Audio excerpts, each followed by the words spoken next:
ठीक है जी। हजरते खदीजा से हुजूर ने पहला निकाह किया, जो बेवा थी, उम्र उनकी 40 साल। यही है ना? गलत तो नहीं बोल रहा हूं मैं? अगर सही बोल रहा हूं तो आप साथ दे दें, वरना आराम करें, फजर पढ़ाने में आसानी होगी। हाँ, इस उम्र में और बेवा औरत से निकाह हुजूर ने करके दुनिया को यह सबक दिया, बेवा पैर की जूती नहीं होती है, बेवा घर की इज्जत होती है। घर की इज्जत और किस शान से निकाह किया, कसम खुदा की। ये याद रखिएगा। कई लोग ये रिवायत बयान करते झूठी कि हुजूर ने खुद पसंद करके उनके लिए पैगाम भेजा था। हुजूर वो हैं जिनके लिए निकाह का पैगाम हजरत खदीजा ने भेजा था, खुद भेजा था। मेरे हुजूर ने क्या कहा था? आने वाले से कहा था, खबरदार, हमारे जिंदगी के फैसले हमारे बड़े किया करते हैं। ये हुजूर ने अपने निकाह का फैसला अपने चचा के ऊपर छोड़ा, कहा मेरे चचा फैसला करेंगे, चचा। और याद रखिएगा, कोई भी तारीफ कर दे, आदमी की बीवी तारीफ नहीं कर सकती। ये मौलवी लोग अच्छी तरह जानते हैं। मैं पूरे हिंदुस्तान के लिए खतीबुल हिंद हो सकता हूं, लेकिन बीवी के लिए उसके बच्चों का बाप, बस खत्म, सारी डिग्री जेब में रख। आप हिंदुस्तान के लिए मुहद्दिसे कबीर हो सकते हैं, मुफस्सिरे कबीर हो सकते हैं, मुक़र्रिरे अज़ीम हो सकते हैं, कुछ भी हो सकते हैं, मगर बीवी के लिए शौहर हैं। समझ रहे हैं जो मैं कहना चाहता हूं? सर घबराइए मत, पोल नहीं खोलूंगा किसी की, और पोल खोलने की जरूरत नहीं। जिसका चेहरा बिगड़ गया हो, समझ लेना घर में टाइम से रोटी नहीं मिलती है। हाँ जी, शौहर बीवी के लिए बहरहाल शौहर है, कुछ भी हो। वो एक बीवी थी ना, वली शौहर, बीवी मानती नहीं थी, लोग हाथ चूमने आते, कहता चल ढोंगे तेरे, दुनिया को बेवकूफ बना रहा, मुझे थोड़ी बना लेगा। एक दिन ना खुद ही उड़ते हुए हवा में छत के ऊपर अपनी छत से जा रहे थे निकल के ना, तो बीवी ने देख लिया। शाम को जब आए ना, बैठ गया के चुपचाप। बीवी कहने लगी बड़ा वली बना घूम रहा, तू भी कोई वली है? कहा क्या हुआ? कहा वली तो वो था जो हवा में उड़ रहा था। मुस्कुरा के कहने लगे मैडम मैं ही तो था। बीवी ने जब देखा फंस गई, उसने कहा तभी तो टेढ़े टेढ़े उड़ रहे थे। ये तस्लीम नहीं करती, हाँ, ये शख्सियत को तस्लीम नहीं करती। शौहर शौहर है। तुझे बताऊं मेरे हुजूर की शख्सियत कितनी कामिल शख्सियत है। हजरत खदीजतुल कुबरा ने अपने खादिम से फरमाया था, तिजारत के लिए हर बार गया कि इस बार भी जाना, लेकिन इस बार मालिक बन के नहीं, इस बार खादिम बन के जाना है। मैसरा ने कहा मोहतरमा क्या मतलब? कहा तुझे मोहम्मद के साथ जाना है। और कहा ये नहीं भेज रही हूं कि कहीं वो झूठ ना बोल दे, इसलिए नहीं कि तुझे सामान की हिफाजत करनी है, बल्कि इसलिए भेज रही हूं सारे लोग सामान को देखेंगे, तू कायनात की जान को देखेगा, सिर्फ हुजूर को देखेगा। और हजरत आयशा सिद्दीक़ा रज़ी, हजरत खदीजतुल कुबरा रज़ी अल्लाह तआला अन्हा ने ना जो सवारी दी थी, फरमाया था इस पे हुजूर को बैठाना, वो मालिक बन के जाएंगे। हुजूर बैठे ना तो अबू जहल अबू लहब के आग लग गई पेट में। हसद की भी बड़ी आग है भैया, बड़ी आग है। उम्रा करके आ रहा और आते कह रहा ये दीवार किसने उठा दी? अच्छा पता नहीं, अभी काबे सारे हूं, बद्दुआ करूंगा, अभी गिरवाऊंगा इसकी दीवार, इसलिए बुलाया था तुझे मदीने में, मुस्तजाबुद दावात बन के तू दीवारें गिरागा। हाँ सुने बड़ी गौर से मेरी बात।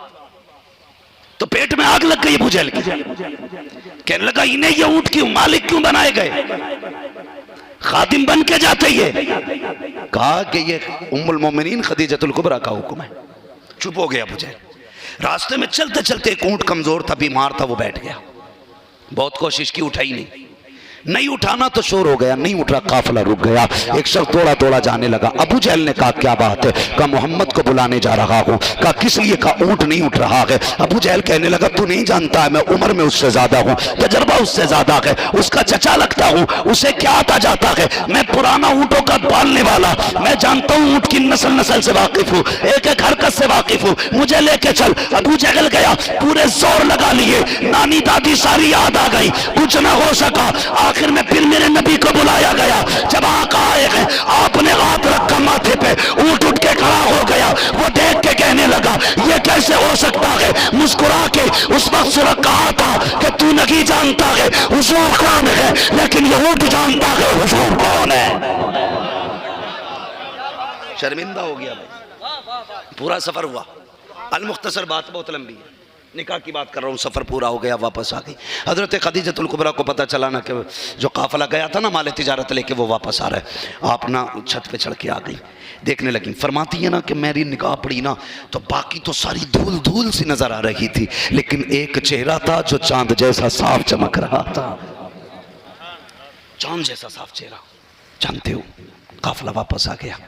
आपने बुलाया अपने खातिन को और फरमाने लगी बता, सफर में साथ था, तूने क्या क्या देखा, तूने क्या क्या देखा? कहने लगे क्या बताऊं, मैंने पूरे सफर में सरकार के सर पे कभी धूप देखी ही नहीं। खदीजतुल कुबरा कहती है ऐब बता, कोई कमी देखी कि नहीं? कहते क्या बताऊं, मैंने हुजूर के बदन पे मक्खी भी बैठती नहीं देखी। और क्या देखा? कहा कि दरख्त लोग पहले जगह घेर लेते थे नीचे ठंड में, हुजूर इतने शरीफ थे सबसे बाद में जाते।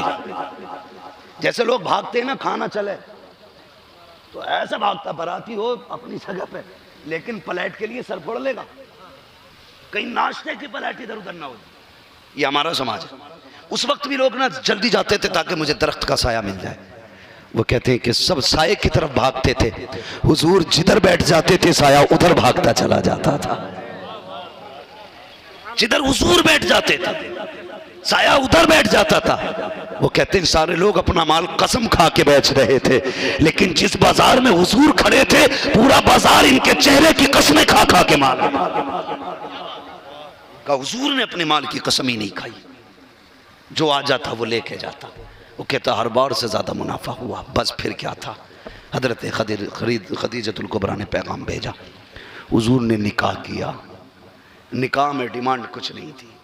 वो कितनी नसीब वाली खातून है जिसके मुकद्दर में नबियों का इमाम आया है। कितनी मुकद्दरों वाली खातून जिसने वो पाया है जो जमाने में शायद किसी किसी को मिला हो। हाँ, हुजूर जैसा शोहर। और ये सैयद शबात हुसैन साहब क़िबला एक दिन बैठे थे होटल में, बड़ी प्यारी बात कही उन्होंने। मुझसे कहने लगे मौलाना मुफ्ती साहब, मैंने दिमाग में एक बात आई है। मैंने कहा कहिए। पता है सैयद शबात साहब क़िबला ने क्या कहा? कहने लगे मैं ये सोच रहा हूँ, आयशा वो हैं जो हुजूर को कुंवारी मिली हैं और खदीजा वो हैं जिन्हें हुजूर कुंवारे मिले हैं। ये नसीब है हजरत खदीजा का। ये दौलत किसी के हिस्से में नहीं आई, ये दौलत किसी के हिस्से में नहीं आई। खदीजा वो हैं जिन्हें हुजूर कुंवारे मिले हैं।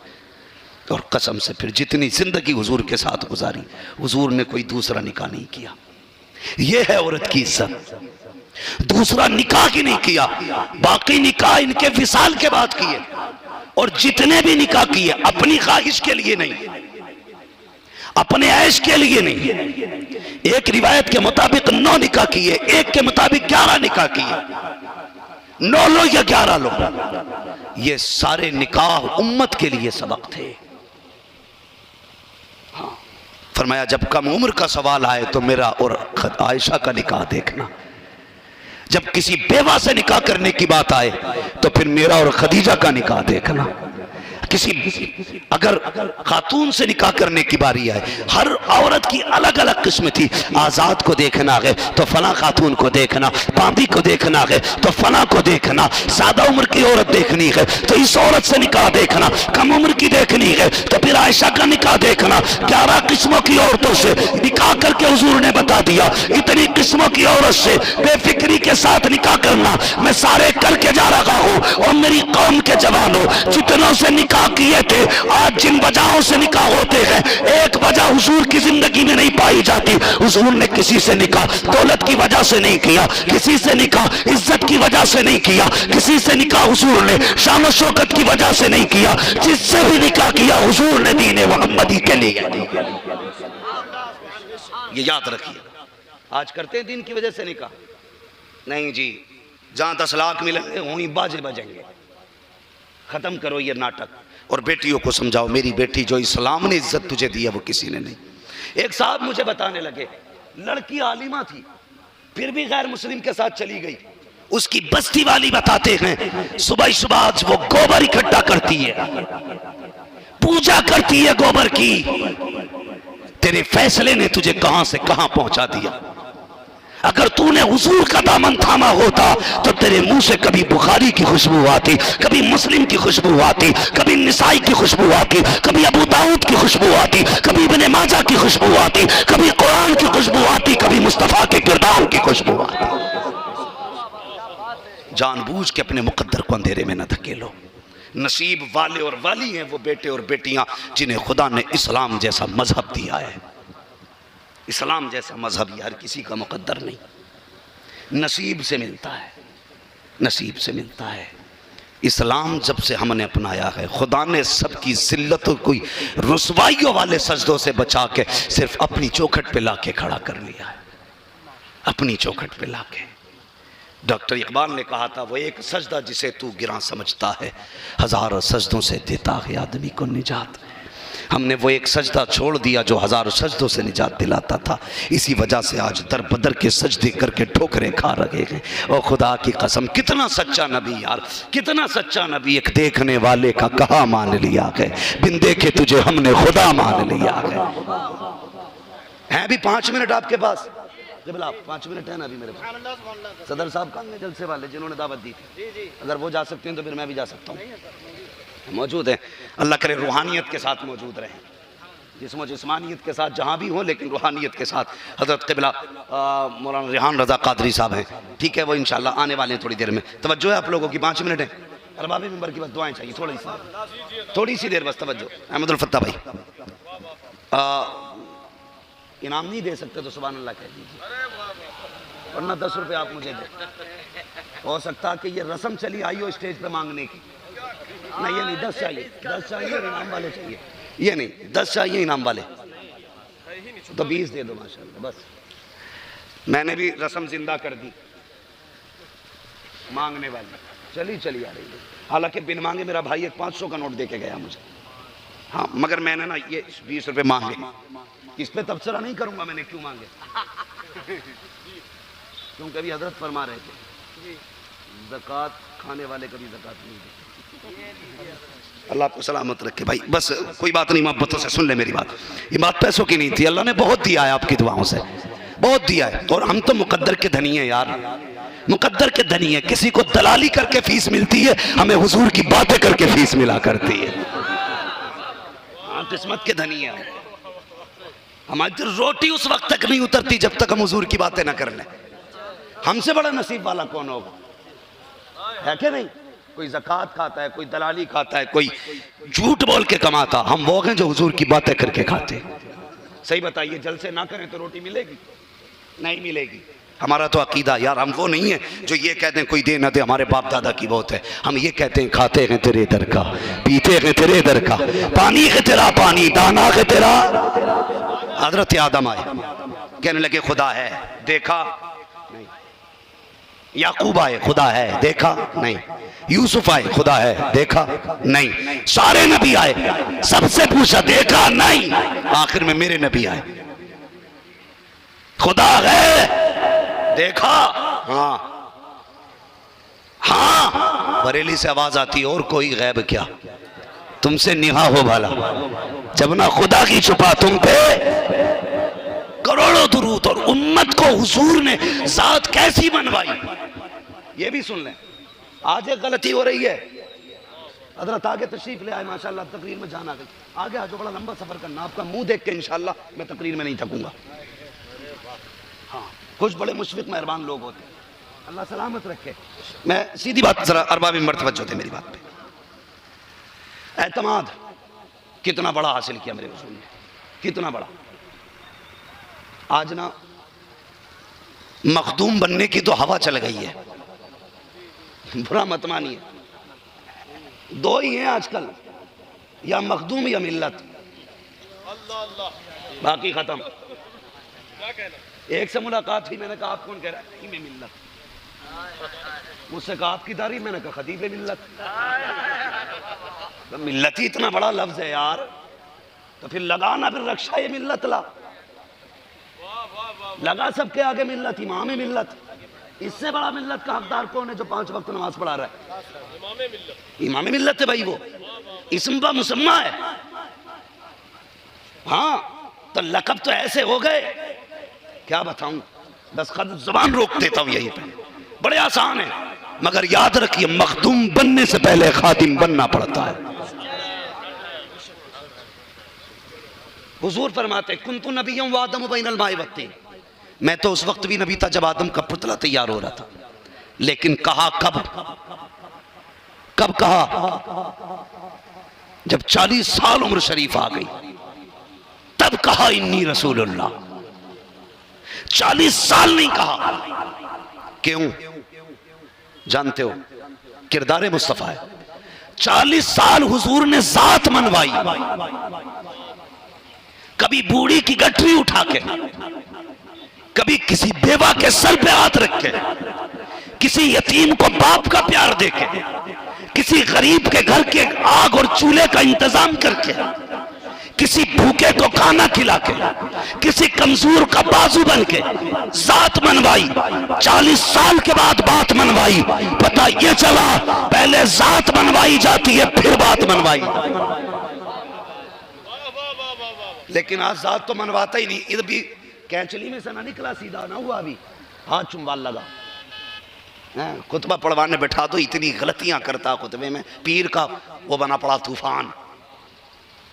पढ़ना तारीख, आला हजरत पीर बाद में बने हैं, अपने वक्त के फकीह आजम पहले बने।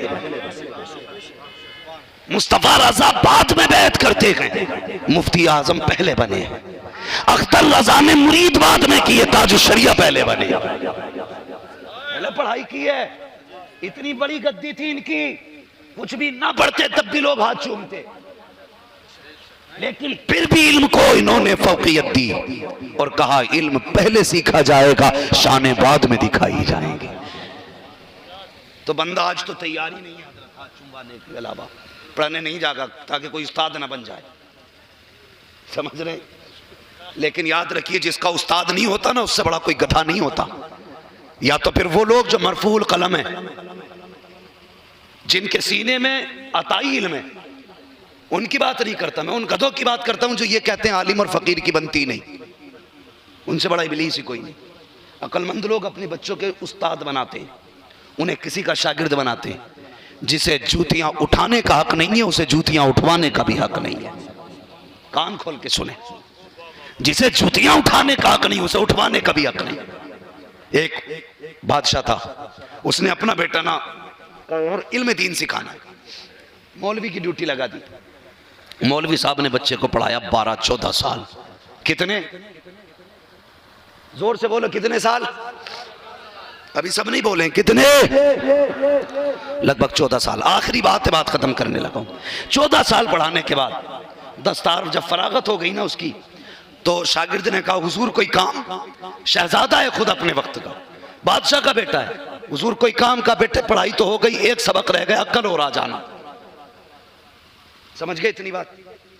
पढ़ाई मुकम्मल हो गई, तुम फारिग हो गए, एक सबक रह गया, कल और आ जाना। शागिर्द बड़ी खुशी खुशी में शहजादा गया, हजरत से कहने लगा हुजूर मैं आ गया। आ गए? छड़ी उठाई और मारना शुरू कर दिया। मारते रहे थक गए। कहने लगा हुजूर गलती क्या थी? भले बस यूं ही मारा, मेरा दिल कर रहा था। का कोई गलती? का कोई गलती नहीं। शहजादा रोता हुआ घर गया। बाप बादशाह है, कहता हुजूर मुझे मेरे उस्ताद ने बिना गलती के मारा है, आप हाकिम वक्त तो खा लो देड़ो दो बुला के। बादशाह था, उस्ताद की इज्जत जानता था, गधा नहीं था आज के दौर की तरह। किसी के बच्चे के थप्पड़ मार दो, आके सर पे सवार होता। मारा कैसे, पता नहीं कैसे पाल लिया हूं बच्चे को। हाँ तू ही पाल लिया, बाकी के तो पेड़ पे उतर रहे हैं। और जो बच्चों की बेजा हिमायत करते हैं उनके बच्चे कभी कुछ बनते नहीं है। ये जितने मिंबर पे बैठे मुझे भी शामिल करके, कोई ऐसा नहीं जिसने उस्ताद की मार ना खाई है। अगर हमारे बाप ने हिमायत की होती तो यहां नहीं होते, वहां होते। हाँ ये याद रखिएगा। उस्ताद ने कहा बेटे, बाप ने कहा बेटे कोई बात नहीं, उस्ताद हैं। उसने दिल में रख ली बात, इंतजार करने लगा वक्त आएगा। एक दिन ऐसा हुआ, बाप का इंतकाल हुआ। जब बादशाह का इंतकाल हुआ, उसकी जगह पे कुर्सी पे ये बैठा। बैठने के बाद इसने वजीर को बुलाया और कहा सबसे पहले मेरे उस्ताद को बुलाया जाए, आज उससे हिसाब लेने का दिन आया है। अल्लाह अकबर, उस्ताद को बुलाया गया। जब मारा था तो बचपन था, आज जवानी की दहलीज को अबूर कर गया है शहजादा। बैठा है कुर्सी पर बादशाहत के सामने, उस्ताद लाठी टेकते हुए आए हैं। आप लाठी टेक करके आगे खड़े हुए। कहा बादशाह बता तो सही किस लिए बुलाया गया? कहा तुझसे हिसाब लेना है। कल कमजोर था, आज पावर में आ गया हो। मुझे बता, जब मैं फारिग हो गया था, सब कुछ पढ़ लिया था, तो बिना खता के मारा किस लिए था? बिना खता के क्यों मुझे पीटा गया था? इतना सुना के उस्ताद ने कहा बेटे वो एक सबक था जो बाकी रह गया था, मैंने वो पढ़ाया था। कहा समझा नहीं? कब मैं जानता हूं कि तुझे एक दिन इस कुर्सी पर बैठना है और इसलिए तुझे मारा था कि बता कितने साल हो गए मारे हुए। उसने कहा 20 साल का अरसा बीत गया। कहा भूला कि आज तक नहीं भूला। कहा इस कुर्सी पे बैठा है, ये सबक इसलिए पढ़ाया था कि जब मैंने तुझे मारा उस्ताद हो करके तो तू नहीं भूला है। किसी मजलूम पे सितम मत करना, कयामत तक भूला नहीं जाएगा। आज तू पावर में है, अपना बदला ले रहा है, कल वो पावर में आएगा, अपना बदला लेके दिखाएगा। ये होता है उस्ताद का। जो मारा था बिला वजह नहीं, आज का सबक पढ़ाया था। कहा जब कुर्सी पे बैठे तो इंसाफ करना, जुल्म ना करना, वरना कयामत के दिन अगर चिड़िया को भी जुल्मन मारा गया होगा तो कयामत के दिन चिड़िया की चीख इतनी तेज होगी कि लोग कानों में उंगलियां डाल लेंगे और जालिम का गला दबा दिया जाएगा। आज वो नहीं बोलेगा, रब की आवाज आएगी। आज मैं हुकूमत पर, आज मैं फैसले कर रहा हूं, आज मेरे इंसाफ का तराजू लगा है, आज कोई नहीं बचेगा। हर मजलूम को इंसाफ दिलाया जाएगा, हर जालिम को उसकी जुर्म की सजा दी जाएगी। इसलिए मैंने तुझे मारा था। अगर तू मेरी मार नहीं भूलेगा तो किसी पर जुल्म करेगा तो वो भी कयामत तक नहीं भूलेगा। रोने लगा शहजादा, कहने लगा उस्ताद उस्ताद होता है। इसलिए मेरी गुजारिश है, थोड़ा पढ़ लिख के पीर बना लिया करो, वरना वो चारपाई मुझे भी दिखाइयो जिस पे जाहिल सोता और कुतब बन के उठता है। और मेरी कौम तेरे आगे हाथ जोड़ के कह रहा हूं, पीर परस्ती ना करना, खुदा परस्ती करो। पीर परस्ती ना करना, खुदा परस्ती करो। एक देखने वाले का कहा मान लिया है, बिन देखे तुझे हमने खुदा मान लिया है। ये जो पीरों को सजदा कर रहे हैं ना जनावर, इन्हें तो जानवर कहना भी जानवर की तौहीन, मैं तो जनावर ही कहूंगा। हाँ सजदे कर रहे हैं पीरों को, क्योंकि बस इनसे मिलेंगे तो हुजूर मिलेंगे, तो इनके आगे सजदे। ओ यार सजदा तो उसे जायज नहीं जिसने खुदा से मिलाया। हुजूर ने खुदा से मिलाया। जब हुजूर को सजदे की इजाजत नहीं तो इस धुएं को सजदे की इजाजत किसने दी? एक दिन पत्थर इसने नहीं बांधे, एक दिन कांटे इसके नहीं लगे, एक दिन गरेबान इसका नहीं नोचा गया। ये ठेकेदार हो गया दीन का। इससे ज्यादा ठेकेदारी दीन की तो ये इमाम निभा रहे हैं जो हर जुमे के जुमे समझाते हैं और रोज तुम्हारी एक शब और रोज उठ बैठक पे नजर रखते हैं। किसी का अकीदा बहकता देखते हैं, हाथ जोड़ के मनाते हैं। पता चलता कोई बेटी वहाबी को दे रहा है, उसे बुला के समझाते हैं। किसी के घर में वहाबी की बेटी आ रही है, उसके घर जाके समझाते हैं। ऐसा लगता है कि दर्द सारा इन्हीं के दिल में है और सच भी ये है, खंजर चले किसी पे तड़पते हैं हम अमीर, सारे जहां का दर्द हमारे जिगर में है। जिम्मेदारी है सबसे ज्यादा इज्जत इमाम की करो। करोगे इंशाल्लाह? करते हो? करते हो इज्जत? कम क्यों बोल रहे हैं? हाँ नायक रहते हैं बाबा, करते हो इज्जत? अभी पता चल जाएगा दूध का दूध पानी का पानी, कितनी इज्जत करते हो।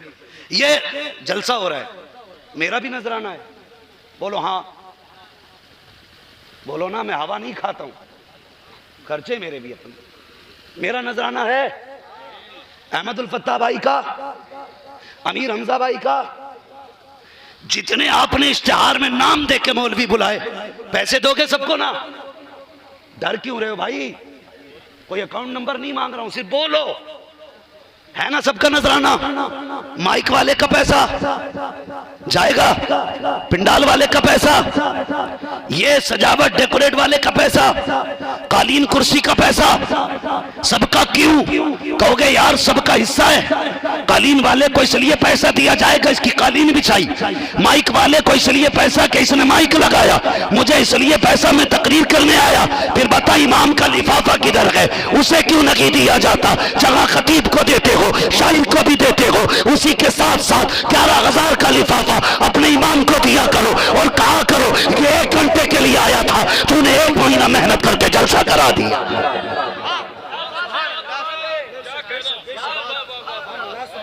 एक लिफाफा इमाम का भी हो, और अगर नहीं दोगे ना तो फिर यही कहोगे निकल के दिल ना लगा नमाज में। लगता कहां से?